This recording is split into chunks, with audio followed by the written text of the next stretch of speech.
Hello.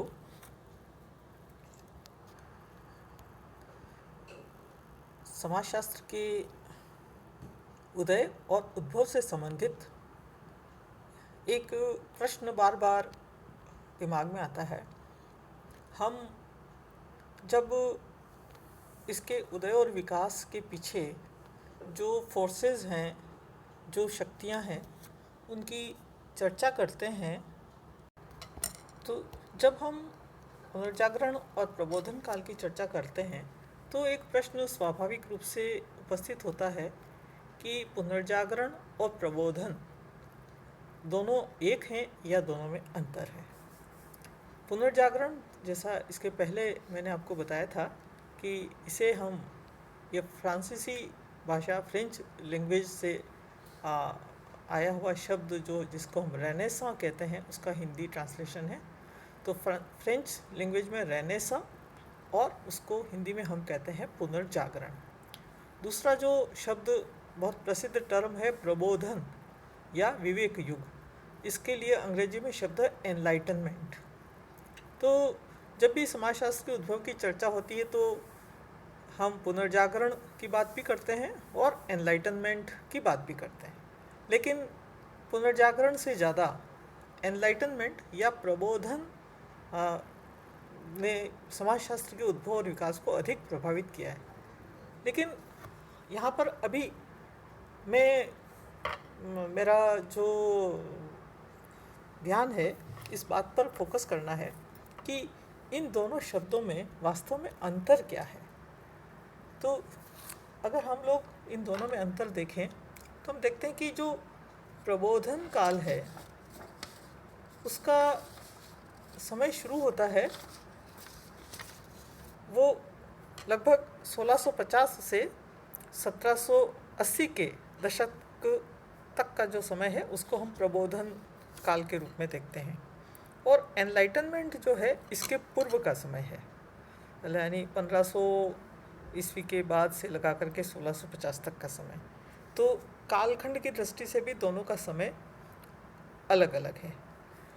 और अगर हम इनकी विशेषताओं की बात करें तो हम देखते हैं कि जो पुनर्जागरण काल है इसमें ये एक तरह से अंधकार से प्रकाश की तरफ यूरोप का आगमन तो है, लेकिन इस समय खास करके हमारा जो संबंध है वो दार्शनिक और बौद्धिक जगत से है।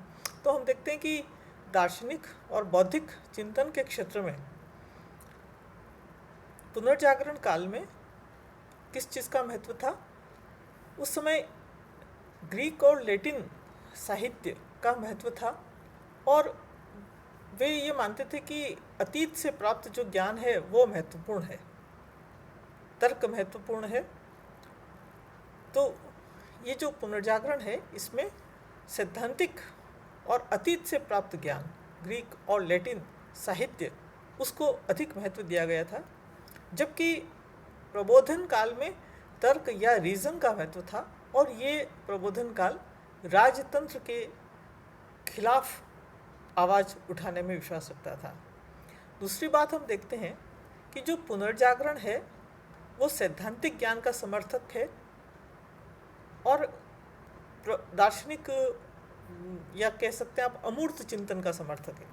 लेकिन प्रबोधन युग जो है उसमें विवेक महत्वपूर्ण है, और एक तरह से आप ये कह सकते हैं कि ये वैज्ञानिक चिंतन की परिपक्व अवस्था है जिसमें शुद्ध रूप से हम विज्ञानवाद और विज्ञान के जो मुख्य तत्व हैं, वस्तुनिष्ठता, परीक्षण, सत्यापनशीलता, इनको सबसे अधिक महत्व देते हैं, और इसके साथ साथ ज्ञान के सैद्धांतिक प्रयोग से अधिक ज्ञान के व्यावहारिक प्रयोग को महत्व दिया जाता है प्रबोधन में।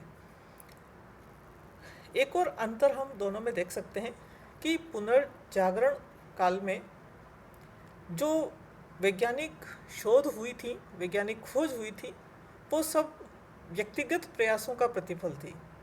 यानी किसी व्यक्ति के मन में विचार आया और उसने वैज्ञानिक दृष्टिकोण का प्रयोग किया, वैज्ञानिक पद्धति का प्रयोग करके परीक्षण किए, और अपने स्तर पर, व्यक्तिगत स्तर पर ही उसने खोजबीन करके और सिद्धांत का प्रतिपादन किया।